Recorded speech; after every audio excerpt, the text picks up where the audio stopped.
Hello, hello, est-ce que vous m'entendez? Ok. Bon, je vous salue, c'est super d'être devant vous et c'est super de voir tant de personnes qui remplissent ces lieux en souvenir de ce qui s'est passé, un moment historique dans les annales. Euh, donc, nous allons lire ce matin. En fait, j'ai l'impression que tout a été dit pendant ce culte et je remercie Philippe pour sa présidence, pour ses chants, les lectures, les prières. Je crois que Raymond a lu un peu ce que j'avais prévu de dire ce matin dans Luc chapitre 2.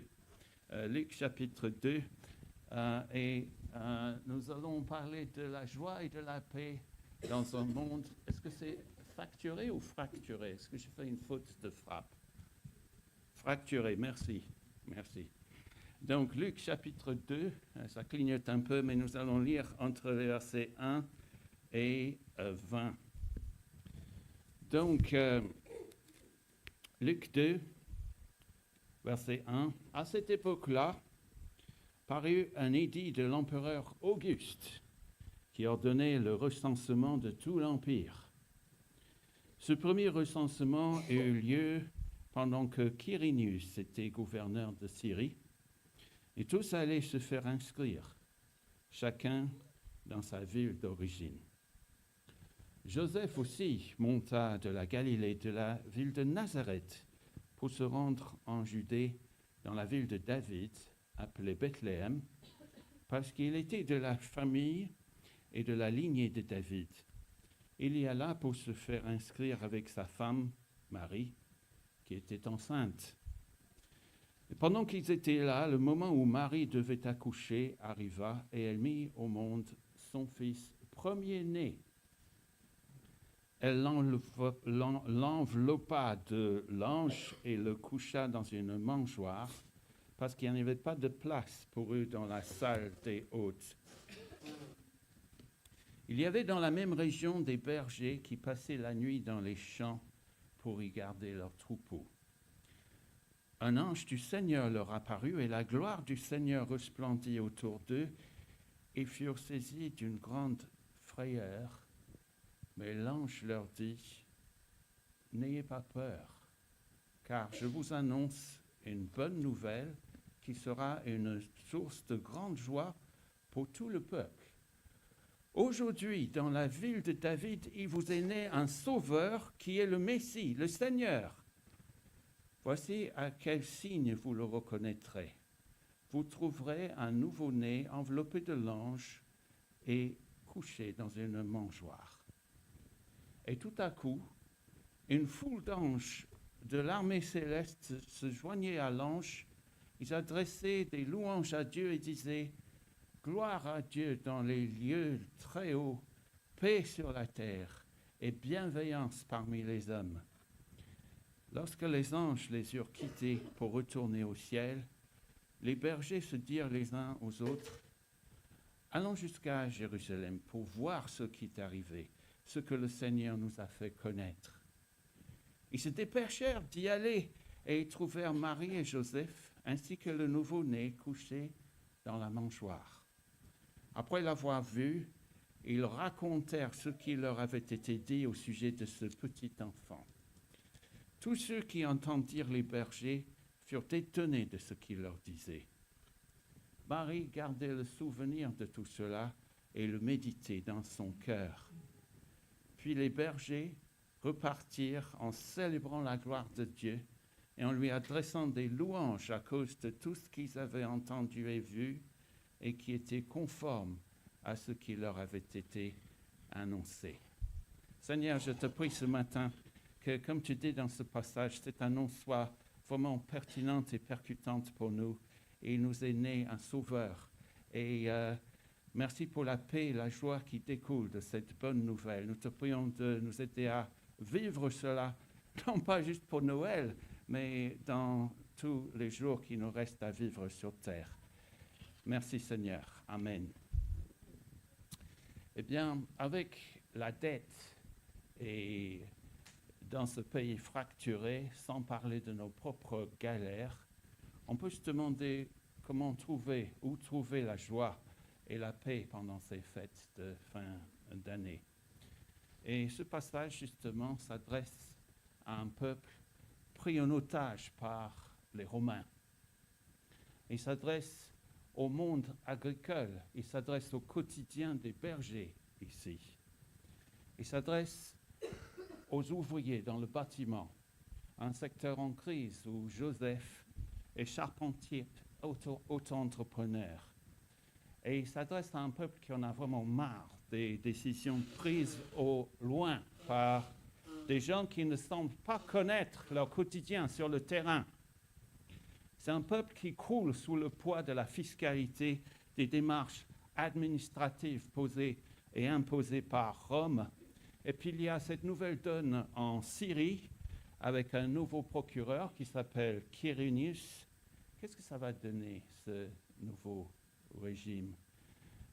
Quand Jésus aura 10 ans, Quirinius va organiser un autre recensement et ça va s'enflammer dans les rues de Galilée et de Judée. Alors comment trouver la paix et la joie dans de telles circonstances? Eh bien, ce passage nous montre que Dieu règne malgré tout, malgré la fracture, le désordre, la colère ou l'indifférence sur le terrain. Dieu règne sur les hommes politiques à Rome autant que sur ceux du terrain qui se lèvent tôt pour travailler, comme les bergers, comme Joseph et Marie. Et Luc, l'historien inspiré par Dieu, Luc, le médecin, prend la température du pays. Il est allé interviewer Marie et plein d'autres qui avaient gardé le souvenir de ces choses. Et on a donc cette bonne nouvelle, cette annonce infiniment plus rafraîchissante que toutes les infos et les analyses sans fin des médias à longueur de journée qui nous angoissent, qui nous stressent. Alors qu'ici, cette bonne nouvelle est une source de grande joie pour tout le peuple. Et elle arrive, cette bonne nouvelle, à point nommé dans les versets 1 à 3. Luc situe la naissance de Jésus, le Fils de Dieu, dans le paysage politique et social de son époque. Et donc sur son PowerPoint, il capture le monde de son époque. Bon, le PowerPoint tarde à venir. Bon, je voulais vous montrer une carte, mais ce n'est pas grave, j'ai la carte dans ma tête, comme vous, j'espère. Eh bien, du point de vue c'est pas grave, ne vous inquiétez pas du PowerPoint. Ils n'avaient pas ça à l'époque de Luc. Hein. Ils étaient suffisamment intelligents pour comprendre, pour comprendre ce qu'on leur disait sans aide sonore ou visuelle. Et donc, à l'époque de Joseph et de Marie, Rome occupe la Palestine à cette époque. Et donc, c'est Rome qui contrôle l'administration, l'économie, la production agricole, etc. Et Luc avait montré aussi le contexte plus régional. Dans son premier chapitre, au verset 5, il dit que c'est durant le règne d'Hérode sur la Judée. Et c'est un régime brutal. Hérode n'hésite pas à tuer les enfants, tout comme le génocide du pharaon à l'époque de Moïse. Je pense qu'on peut arrêter le PowerPoint, arrêter de bricoler, comme ça on est tous concentrés sur le message. Merci beaucoup pour votre aide. Mais dans le monde de Marie et de Joseph, c'est Hérode qui est le roi et César est le seigneur. Et voilà comment Luc plante le décor politique et social. Et puis, dans ce passage, à partir du verset 4, Luc évoque le long voyage de Marie et de Joseph pour être inscrits en vue de ce recensement. Et Luc est laconique à propos de leur voyage, depuis Nazareth en Galilée au nord jusqu'à Bethléem au sud en Judée. Et si on regarde sur Google Maps, ce trajet En fait, le trajet optimal pour ce voyage aurait été de faire une ligne droite entre du nord au sud. Hein, ça fait une distance de 90 km environ. Mais à cette époque, la plupart des Juifs qui faisaient le trajet ne suivaient pas une ligne droite. Ils n'allaient pas tout droit vers le sud parce qu'il fallait traverser la Samarie. On va mettre la diapo suivante. Merci beaucoup pour votre aide. Donc ça, c'est le monde. Regardez, ça, c'est le monde romain. Voilà les Gaulois qui résistent encore. Hein? Et voilà mon pays natal qui s'appelle la Bretagne. Hein? Et donc, si on arrive à aller vers la diapo suivante, ce serait bien. J'ai la voix qui tremble. Ah, merci. Donc, il y a ce voyage de Marie et de Joseph.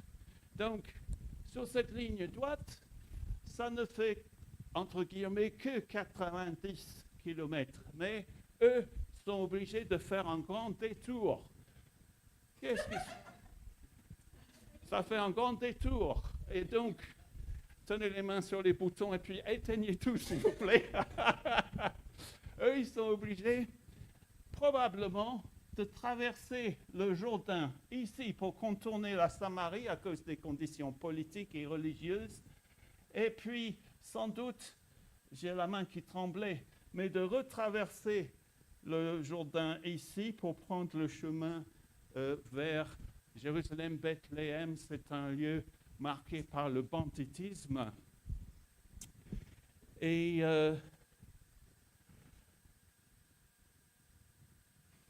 ça doit rajouter une quarantaine de kilomètres à leur voyage. Et je ne sais pas si vous avez remarqué au verset 4, ils doivent monter vers Bethléem.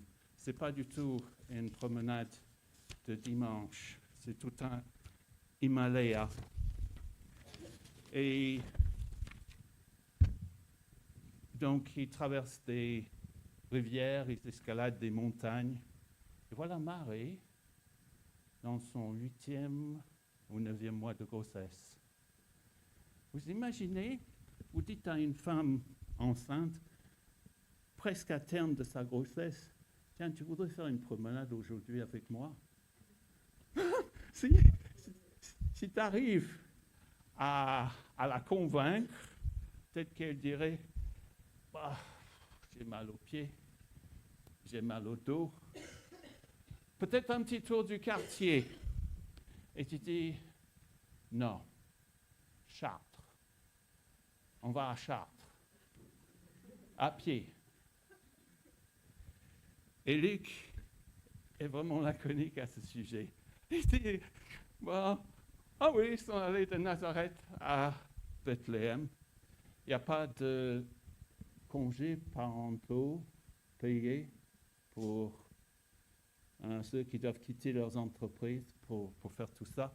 Quand j'ai fait une telle balade avec Véro, il y a quelques années, on a mis 7 jours pour parcourir 120 km. Ça fait peut-être 15 jours, 3 semaines d'inactivité pour l'entreprise, sans aucune aide de l'État. Et puis, Luc reste laconique sur le moment où Jésus est né, verset 6. Durant leur séjour à Bethléem, arriva le moment où Marie devait accoucher. Je ne sais pas si vous avez déjà patienté dans une maternité. C'est là le permis. Avec cette attente, est-ce que tout va se passer comme prévu? Et aujourd'hui, vous savez, vous, dans le secteur médical, nous avons des hôpitaux, des équipes médicales, des appareils sophistiqués pour suivre les battements du cœur. Or, Marie et Joseph, dans le meilleur des cas, sont dans une grange avec des animaux qui fouillent autour, la mangeoire.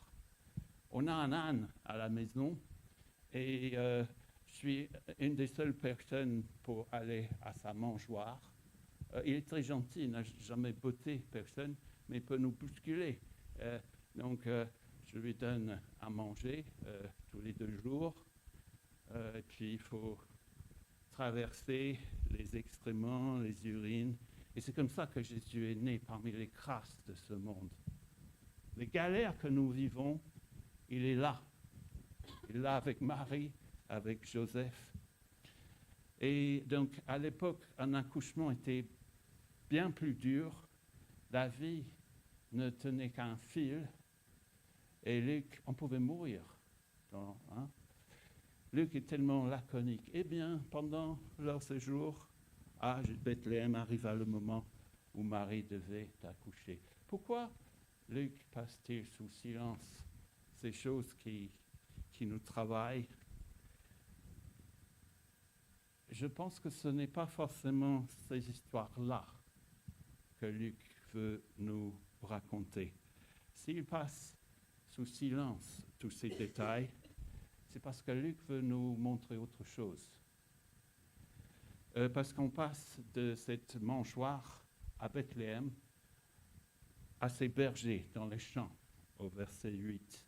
Et c'est là le centre de l'histoire pour Luc. C'est là le centre de toute l'histoire. Ce qu'il essaie de dire au verset 9, on a un ange du Seigneur, le messager de Dieu leur apparut, et la gloire du Seigneur resplendit autour des bergers. Ils furent saisis d'une grande frayeur, parce qu'il y a la gloire de Dieu dans ces lieux. Et si tu te trouves face à la gloire de Dieu, ça peut te tuer si tes péchés ne sont pas pardonnés. Mais l'ange voit ces bergers à travers déjà la beauté de cette annonce de Jésus. Et ce sauveur qui va prendre sur lui la dette du péché de quiconque croit. Et voilà pourquoi tout de suite, l'ange dit, n'ayez pas peur. Je ne viens pas pour condamner. J'ai rajouté ça, mais l'ange leur dit au verset 10, je vous annonce une bonne nouvelle qui sera une grande source de joie pour tout le peuple.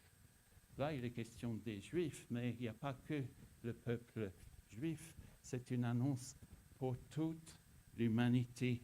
Parce qu'au verset 14, ils disent tout un chœur d'anges, gloire à Dieu dans les lieux très hauts. On a chanté, brille sur nous, paix sur la terre et bienveillance parmi les hommes, l'humanité. Et puis un peu plus tard, c'est dans la prière que nous avons lue de Siméon, au verset 30, mes yeux ont vu ton salut que tu as préparé devant tous les peuples. Hein? Lumière pour éclairer les nations. Et donc, ce n'est pas pour les gens d'une certaine ethnie, d'un certain statut. C'est pour des gens pauvres et moins pauvres. Et si vous avez besoin de joie, autant que moi, je connais cette joie par la communion avec Dieu en Jésus. Si vous avez besoin de joie ce matin, la bonne nouvelle pour vous, c'est que ce message nous procure aujourd'hui une grande joie. Il est écrit paix sur la terre. C'est paix sur la terre maintenant. C'est pas pour, ce sera trop tard après. C'est pour maintenant, dans nos vies, pour nos vies sur la terre. Parce que vous et moi, nous sommes inclus dans tout le peuple. Il est souligné au moins à 2 ou 3 reprises ici. Et puis, l'ange poursuit dans les versets 11 à 13. Aujourd'hui, dans la ville de David, il vous est né un sauveur qui est le Messie, le Seigneur.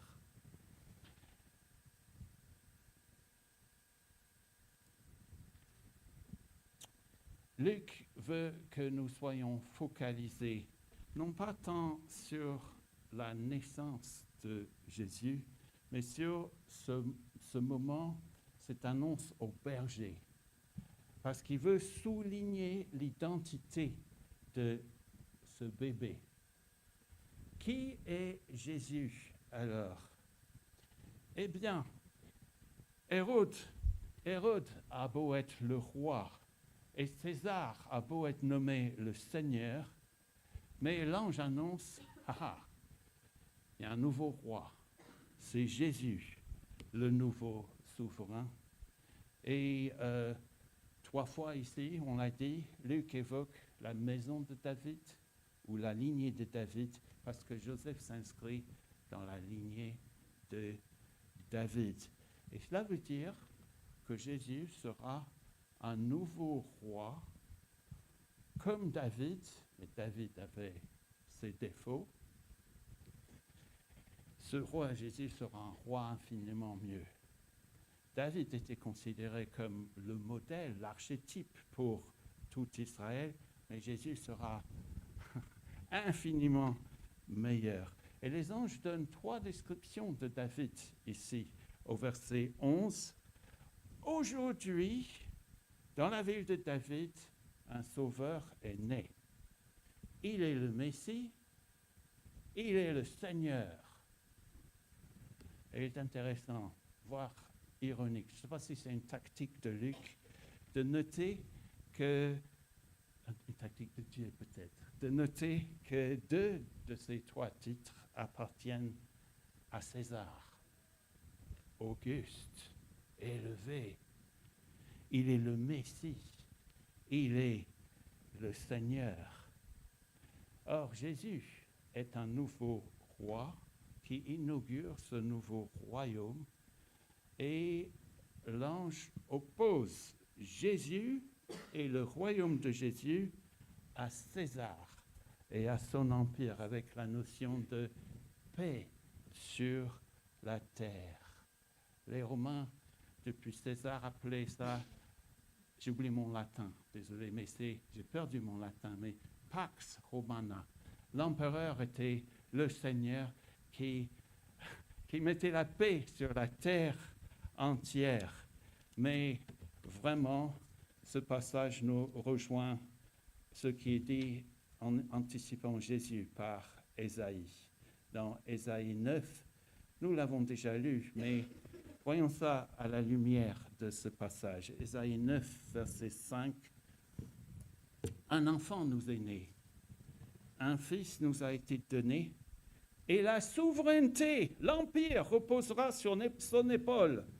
On l'appellera merveilleux conseiller, Dieu puissant, Père éternel, prince de la paix, étendre la souveraineté, donner une paix sans fin à la terre entière, on peut extrapoler.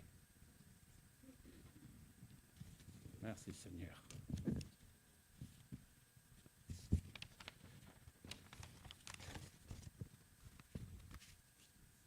Dans les médias, à l'époque, sur les réseaux sociaux, on martelait ce message. Oh, César, César, il a apporté la paix au monde entier parce qu'il était le Fils de Dieu. Et ils appelaient ce message, je ne vais pas vous donner le grec, mais ils appellent ça l'évangile, la bonne nouvelle, que l'empereur apporte la paix partout. Mais la paix de César, la paix sociale de César, ressemble davantage à la force et à l'oppression. Comme ici avec ce recensement, les gens qui doivent aller dans leur propre ville afin de les pister, les traquer, afin qu'ils payent leurs impôts à l'Empire, pour agrandir le prestige de Rome, en renouvelant, en faisant construire de beaux monuments à la gloire de César, le Dieu. Et Luc détourne toutes ces références et dit non, c'est pas César, c'est Jésus, le roi, le Christ, le vrai Seigneur, celui qui a l'onction, celui qui apporte un royaume marqué par la paix pour tous et pour toujours. Alors comment ce matin on réagit à ce message? Vous l'avez entendu des dizaines et des dizaines de fois. Moi, je l'entendais dans mon enfance, dans les cercles chrétiens. Les bergers d'aujourd'hui. Oh, c'est Noël. Ouais. Il y a des gens qui veulent nos bêtes, là, autour du pays nantais. Il y a les loups qui reviennent, on les voir. Et puis c'est Noël. Hein.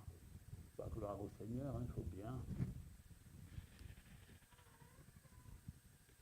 Les bergers, ici, ils entendent la bonne nouvelle. Et ensuite, ils vont voir. Ils n'attendent pas le lendemain. Tout de suite, ils vont à Bethléem. Et puis, au verset 17, après l'avoir vu, ils racontèrent ce qui leur avait été dit au sujet de ce petit enfant. Tous ceux qui entendirent les bergers furent étonnés de ce qu'il leur disait. Vous imaginez, tu reprends le travail après, waouh, hein, le train-train quotidien, mais tu as vu Jésus, tu connais cette bonne nouvelle, elle est réelle. Est-ce que les gens autour de vous et de moi savent, au boulot, dans le voisinage, dans notre village, etc., que nous sommes ceux qui avons vu Jésus, que nous le connaissons? Est-ce que nous diffusons cette bonne nouvelle autour de nous? Ah, je sais que c'est un long travail en France, qu'il faut des années pour gagner le respect, par un travail honnête, comme le travail de ces bergers, pour que les gens voient qu'on ne va pas faire de la propagande, mais que les gens voient par notre comportement d'abord, notre sérieux au quotidien, qu'il y a quelque chose de différent. Peut-être au bout de 10, 15 années, au même endroit, ça nous donnera la possibilité de parler. Donc je prie pour René en ce moment.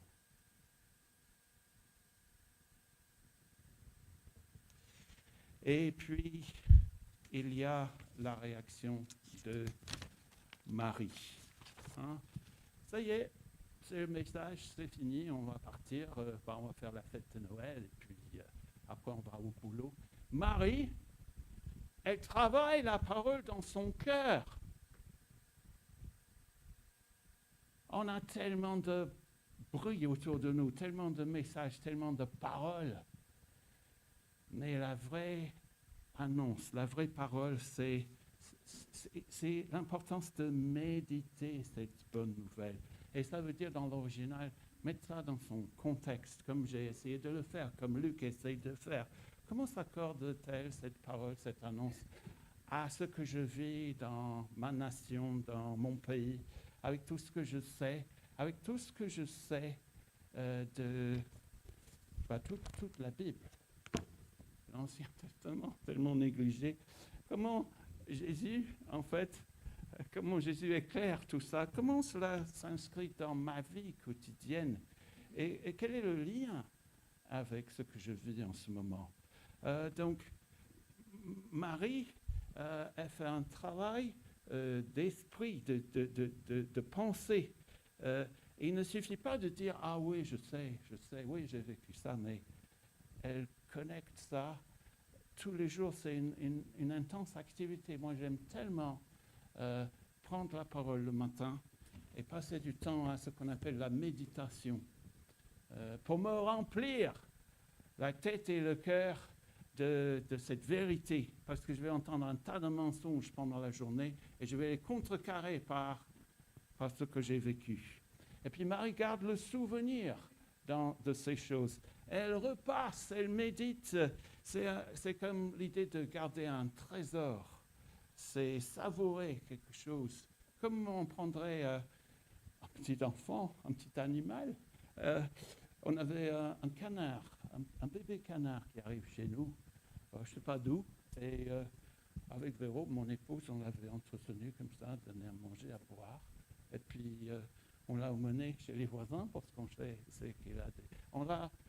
Ça, c'est l'attitude de Marie qui entretient le souvenir de ces choses, ou comme une bûche que l'on met sur la cheminée, si vous avez un feu de cheminée. Chez nous, on a un feu de cheminée, on souffle sur les braises, et puis c'est assimiler cette bonne nouvelle jusqu'à ce que ça s'enflamme en nous, pour que nous soyons brûlants pour le Seigneur.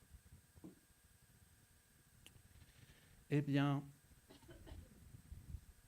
je me dis que les plus grandes révélations et manifestations de Dieu pas dans des visions spectaculaires, ça nous parvient dans les activités quotidiennes de la vie, s'occuper des enfants, faire la vaisselle, le train-train quotidien, le trajet. Et les bergers dans les champs entendent le chant des anges. Et je me dis que ceux qui voient Dieu le plus sont ceux qui sont consciencieux, ceux qui s'occupent des affaires quotidiennes qu'ils ont à faire, comme Moïse, comme les bergers, ils s'occupent du troupeau dans un coin paumé et Dieu se révèle à lui. Comme Élisée en train de labourer un champ lorsqu'il est appelé à son rôle de prophète, qui veut dire tout simplement interpréter la parole de Dieu pour aujourd'hui. Et comme Matthieu dans la Bible, qui est en train de faire la collection des impôts jusqu'à lorsque Dieu l'appelle. On pourrait parler de tant d'autres. Jacques et Jean qui réparent les filets. Ou Pierre qui avait pensé que tout était fini, puis Jésus l'appelle. Quand il est retourné à la pêche, et Jésus l'appelle. Et donc, dans nos galères, ce passage nous rappelle et nous montre que depuis la métropole jusqu'à la mangeoire, Dieu est le maître des horloges. Dieu est le maître des horloges. L'empereur, soi-disant fils de Dieu, croit décider ce recensement, mais Dieu avait déjà prévu la naissance de son fils. Et Jésus est avec nous dans les galères de nos vies, dans les décès comme dans les naissances. Je n'ai pas envie de vous raconter ma vie, je continue. Parce que Luc s'intéresse à cette annonce. César inscrit les noms des contribuables sur les listes pour financer les dettes de Rome, mais Jésus a déjà payé toutes nos dettes. Et sur les registres de Dieu sont inscrits les noms de tous ceux qui croient en Jésus. Qu'est-ce que vous allez faire, et moi, de ce message? Est-ce que vous allez être sûr d'être inscrit sur les listes de Dieu, les registres de Dieu? Il ne s'agit pas de dire Seigneur, Seigneur, d'avoir fait des miracles. Faites attention à la semence comme la bonne semence. Les soucis de la vie, les tracasseries administratives peuvent étouffer cette semence. Et vous ne voulez pas paraître devant Jésus, comparaître quand il va revenir, rétablir toutes choses. Et il faudrait entendre son message. Est-ce que ça va être viens, bon et fidèle serviteur, ou est-ce que ça va être éloignez-vous de moi? Je ne vous ai jamais connu. J'espère que ce sera une bonne nouvelle, que vous et moi, on va assimiler chaque jour jusqu'à ce que l'on soit vraiment pleinement dans sa présence. Amen.